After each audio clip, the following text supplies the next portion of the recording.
And welcome to Technology Tap. I'm Professor J-Rod. In this episode, the history of modern technology, Netscape Navigator. Let's tap in.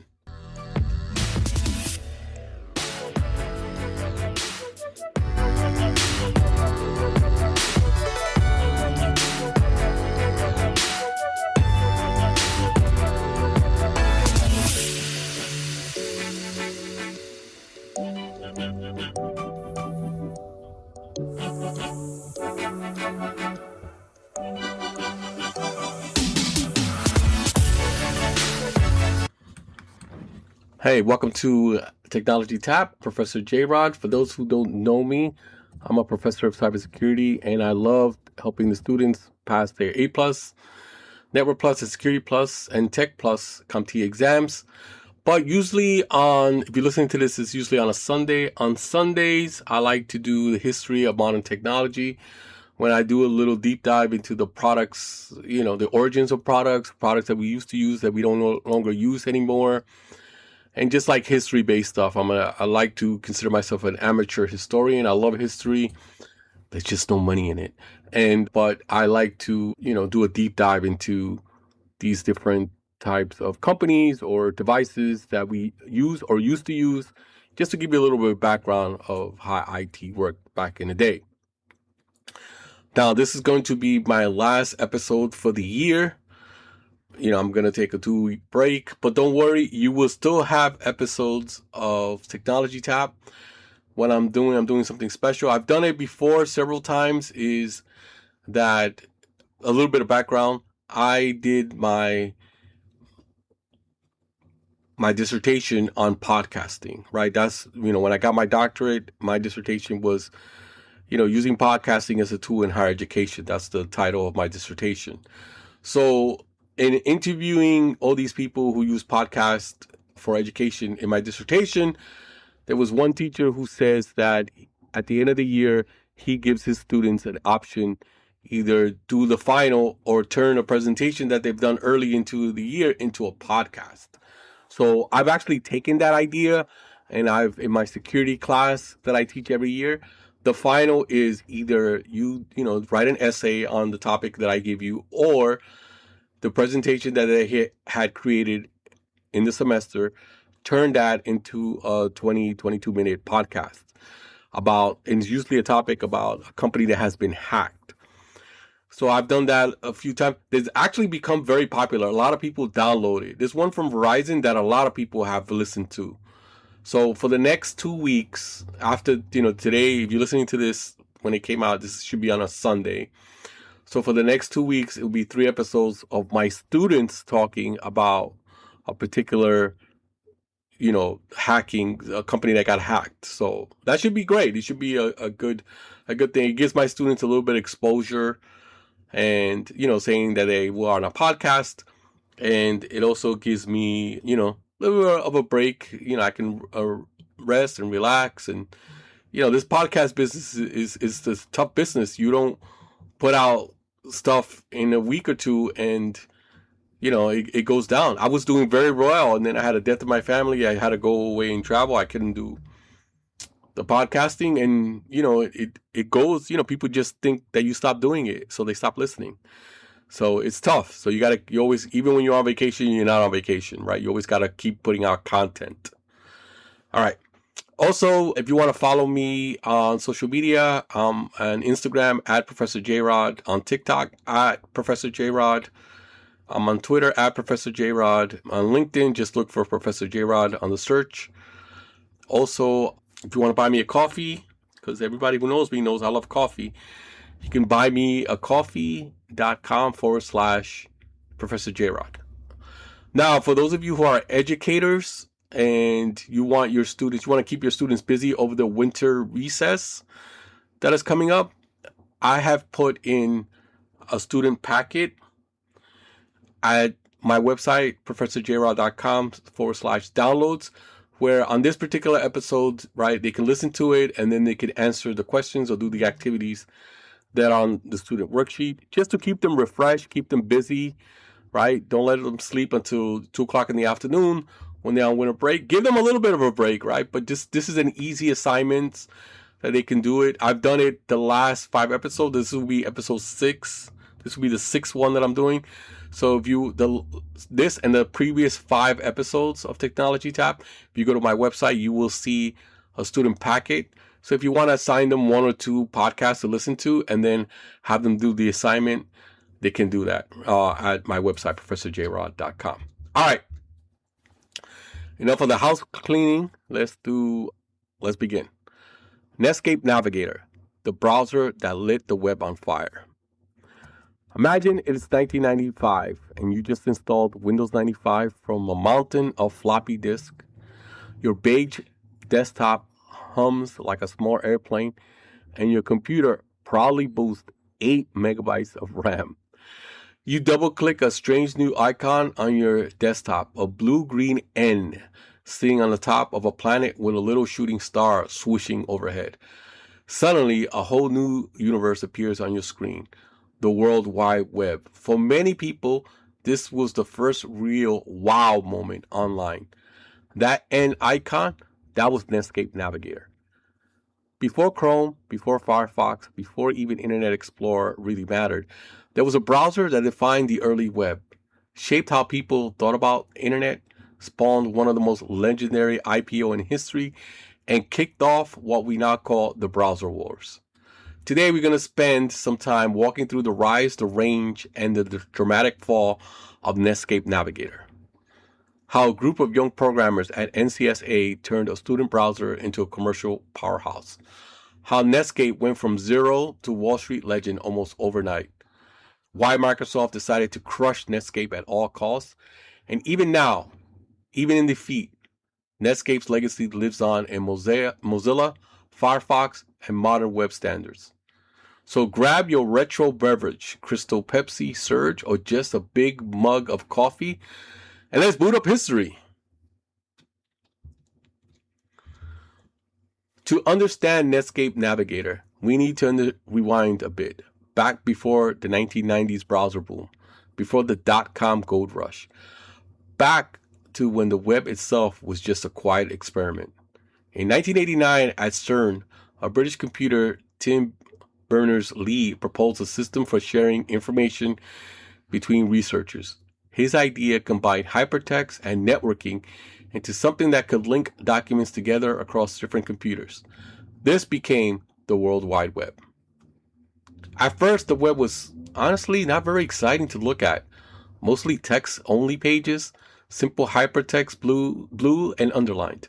No CSS, no fancy layouts, no embedded video, no memes.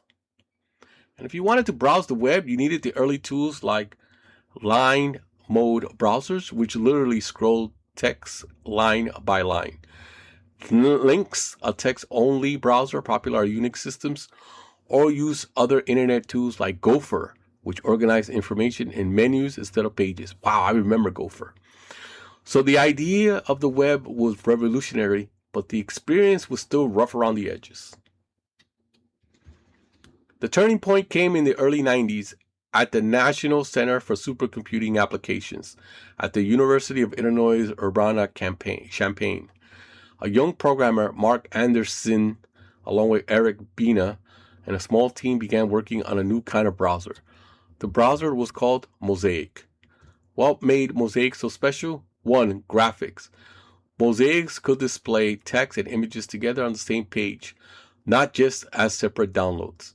This was a game changer. Suddenly, the web went from academics' text system to something that felt like a magazine or a brochure on your screen. Cross-platform. Mosaic ran on Unix, then Windows, and Mac. They made it accessible beyond just researchers. User-friendly. Menus, buttons, clickable links, back and forward navigation, an address bar where you can type in a URL. For us today, that sounds basic, but back then, Mosaic felt magical. Picture a computer lab in 1993. Beige terminals, CRT monitors, the low hum of cooling fans. A student sits down, opens Mosaic, types in a URL. Suddenly, instead of the usual green on black terminal output, they see a page with a NASA image of Nebula mixed with text describing a new space mission. That moment, images from space delivered right to your screen from another part of the world. That's what hooked a generation. Mosaic quickly became the killer app for the early web. Mosaic popularity did not go unnoticed. One of the people watching closely was Jim Clark, the founder of Silicon Graphics, a company known for high-end 3D graphic workstations. Jim Clark already made one fortune. He was looking for the next big frontier. He saw Mosaic and saw the future. So Clark reached out to Mark, who by then had left NCSA. Together, they decided to build a company that would take Mosaic idea and turn it into the product for exploding commercial internet. In 1994, they founded a company initially called Mosaic Communication Corporation, which later became Netscape Communication. Their goal? Simple. Build a browser that will bring the web to everyone. Netscape's first browser had a code name you might recognize, Mozilla. No, not the Mozilla Foundation from later. That came afterwards. That was the internal name for their early browser, a mashup of Mosaic and Godzilla, hinting at their ambition to build a Mosaic killer. They were moving fast. This was the classic startup race. Long work days and nights, rapid coding and testing, new features getting pushed constantly. The team had one huge advantage. Many of them had already built Mosaic, so they knew what worked and what didn't. They wanted their browser to be faster, more stable, easier for normal users, and capable of handling the more complex web pages that were starting to appear. There was a problem with the name Mosaic Communication and Mozilla. NCSA, the original Mosaic creators, wasn't thrilled about a commercial company using the Mosaic name. So to avoid legal conflict, the company changed its name to Netscape Communications, and the browser became Netscape Navigator. Netscape hinted at landscapes of the network, and Navigator suggested exploration. It was a perfect metaphor for what the browser did.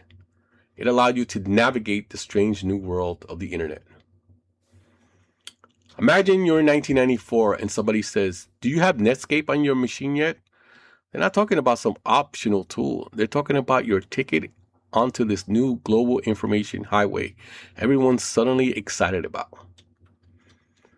In 1994, Netscape Navigator 1.0 launched.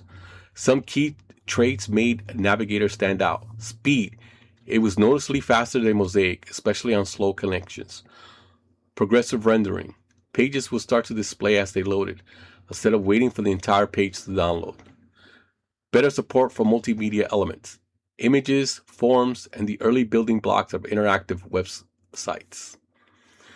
Commercially, Netscape had an unconventional strategy for the time. Free for individuals, non-commercial use, and paid license for companies and organizations. This helped Navigator spread rapidly to universities and homes. It felt free like Mosaic, but it had a company behind it that can sell it to businesses. Microsoft, at this point, was barely paying attention to the browser world. Their focus was on Windows and Office. Internet Explorer wasn't even a serious thing yet. Meanwhile, Netscape Navigator was quietly becoming the default doorway to the internet. And I remember when Netscape Navigator first came out. Believe me when I tell you, it was the hot product. It was really that hot. Everybody, you had to have Netscape Navigator on your PC. And I remember installing it on everybody's PC at work, illegally, of course. But, I think the statute of limitations has expired on that. As we move on into 1995, the web is exploding. You got early websites like Yahoo starting as a directory of links, Amazon selling books online, and eBay turning auctions into online marketplace. Personal homepages on services like GeoCities and university servers. And a huge percentage of the people visiting those websites were using Netscape Navigator. Some estimates put Netscape's share of the browser market in the mid-90s over 80%. Let that sink in. Today, we mess around with Chrome, Safari, Firefox, Edge. Back then, if you said web browser, people basically meant Netscape. You might remember those early websites, background colors that were aggressively neon, scrolling marquees, animated GIFs of under construction signs, and hit counters at the bottom. You are visitor 000123. And above all that chaos, you had Netscape toolbar, back, forward, reload, home, a URL bar, and maybe your bookmarks. Netscape wasn't just popular, it was cool. Among developers and techies, Netscape had the vibe of scrappy, innovative company changing the world. They did a few things that endeared them to web developers. 1. Frequent updates. Netscape will push new versions regularly, adding new features and capabilities. 2. Netscape extensions. They added their own HTML extensions ahead of standards. 3. Early JavaScript. Netscape famously introduced a new scripting language originally called LiveScript, later renamed JavaScript, to make pages interactive, validating forms in the browser, creating simple interactive menus, and dynamic content changes without reloading the pages. Web developers flocked to Navigator and its tools, writing pages that work best on Netscape. Some sites even display messages like best viewed with Netscape Navigator. That line became iconic. Now we hit one of the most dramatic moments in tech and financial history, the Netscape IPO. On August 9th, 1995, Netscape went public. The company was young, barely a year and a half old. It wasn't profitable. Its primary product was a web browser in a market that technically barely existed. But investors' hype around the web was off the charts. The stock was originally priced at $28 per share, but demand was so intensive that on the first day of trading, it opened higher and soared during the day. By closing bell, Netscape market value had exploded into the billions. This IPO is often marked as the start of the dot-com boom, the moment Wall Street finally woke up and said, the internet isn't just a nerd hobby, it's the future, and it might make us rich. For Netscape, the IPO brought massive publicity, a flood of cash, and a giant target painted on its back. Because over in Redmond, Washington, Microsoft was starting to pay attention. By 1995, Microsoft had dominated the desktop world. Windows 95 was everywhere. Office was the productivity suite. But on top of the desktop, something new was happening. Users were spending more and more time inside their web browser. Bill Gates realized that if Microsoft didn't own that browser, someone else might control the gateway to the internet, possibly undermining Windows and Microsoft power. So, Microsoft shifts strategy. Hard. In May of 1995, Bill Gates released his famous Internet Tidal Wave memo, signaling that the internet was now Microsoft's top priority. And how did they respond?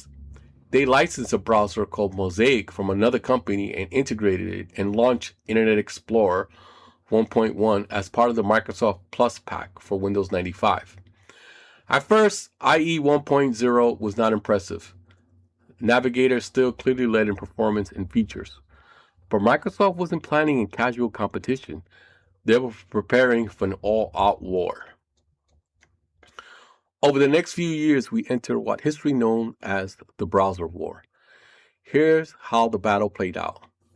Rapid version race. Netscape went from Navigator 1.0 to 2.0, 3.0, and later 4.0. Microsoft pushed IE 2, 3, and 4, and beyond. Each release added new features, frames, cookies, plugins, scripting, better rendering, bundling strategy. Microsoft made a huge strategic move. They bundled Internet Explorer with Windows for free. If you bought a new PC with Windows, you already had Internet Explorer ready to go. For many non-technical users, this meant no need to download or install anything. The browser was just there when they first turned on the machine. That massively undercut Netscape distribution advantage. Pricing pressure.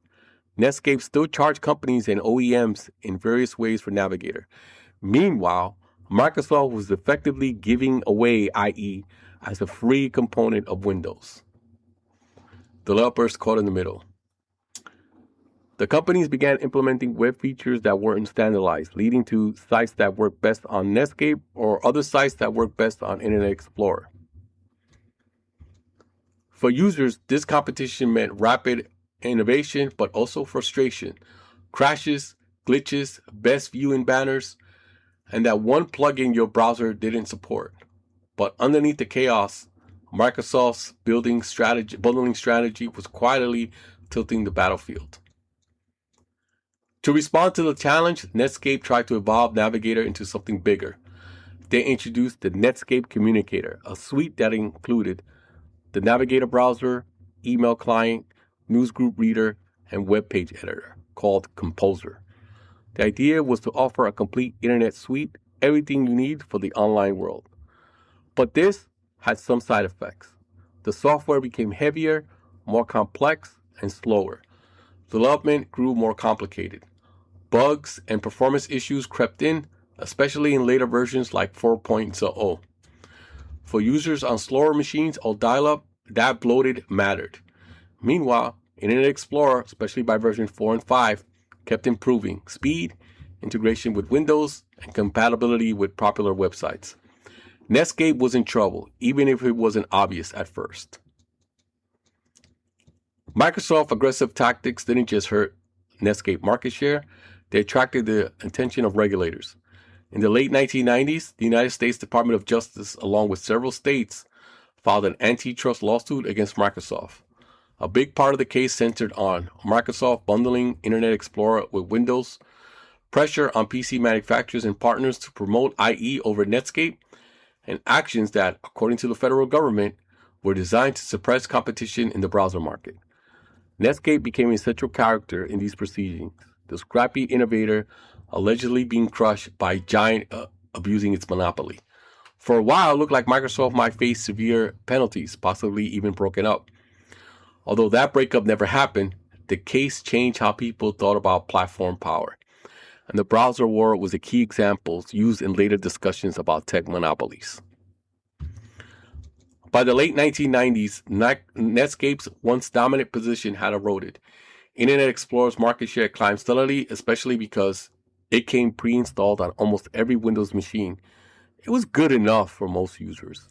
And corporate IT departments standardized on IE to simplify support. Netscape struggled with the technical depth and competition and began to lose relevance. In 1998, this is 4 years later, 4 years after they debuted on the IPO at billions of dollars, right? Netscape was acquired by America Online in a multi-billion-dollar deal. On paper, that looked like a win. AOL was still a major player in the dial-up internet access, and combining AOL's reach with Netscape browser could have been powerful. But in practice, AOL itself increasingly relied on Internet Explorer under the hood. Netscape brand and technology was slowly sidelined, and the browser that wants to find the web started to feel like a relic. However, Netscape had one big contribution to make before fading out. And I remember they incorporated Netscape in America Online. If you had America Online and you went like on the web, you could see the Netscape browser. Facing mounting pressure for Internet Explorer, Netscape made a radical decision in 1998. They would open source the code of their browser. This meant the source code for Netscape browser could be released publicly. Developers around the world could inspect it, modify it, and contribute to it.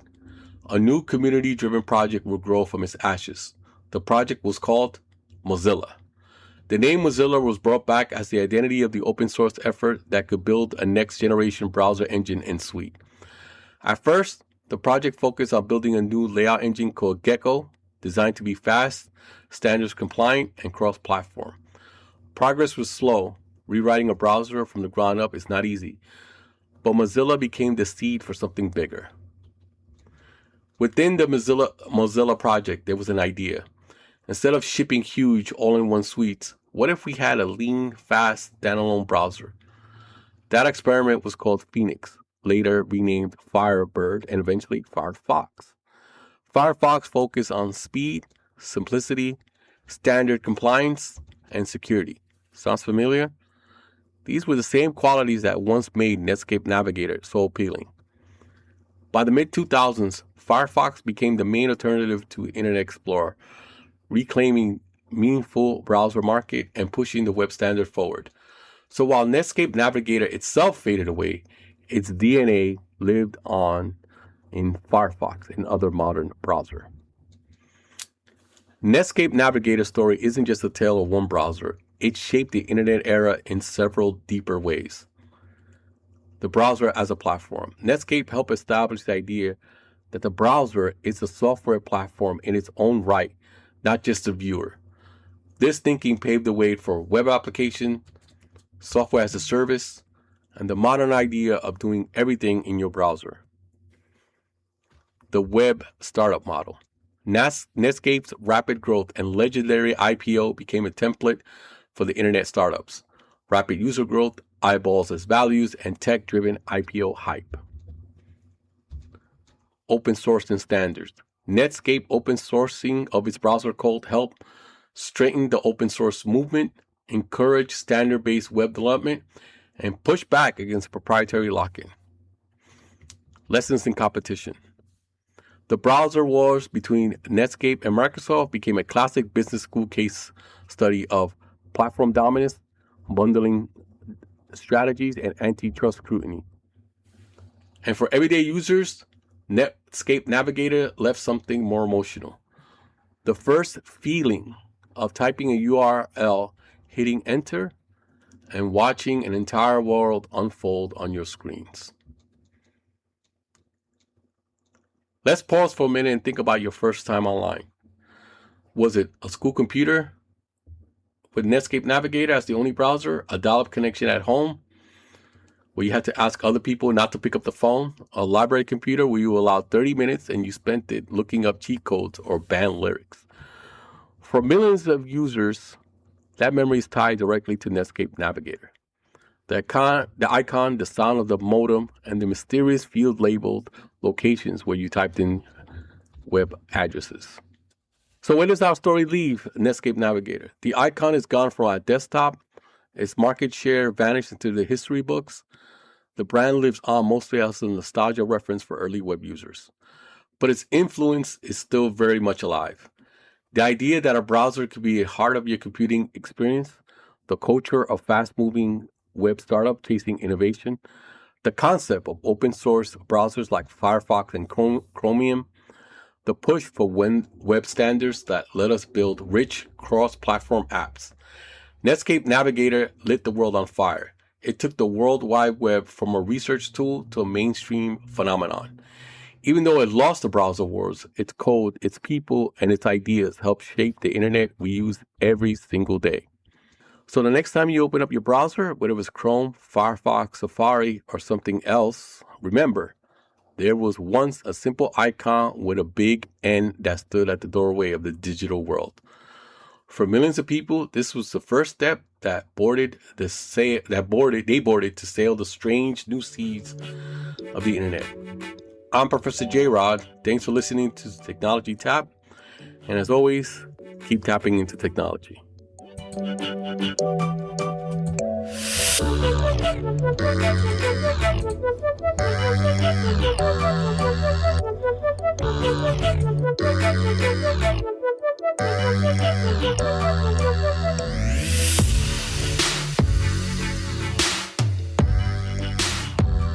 This has been a presentation of Little Cha-Cha Productions, art by Sarah, music by Joe Kim.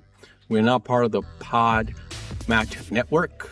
And you can follow me at TikTok at Professor J Rod, that's JROD, or you can email me at ProfessorJRod, JROD, @gmail.com.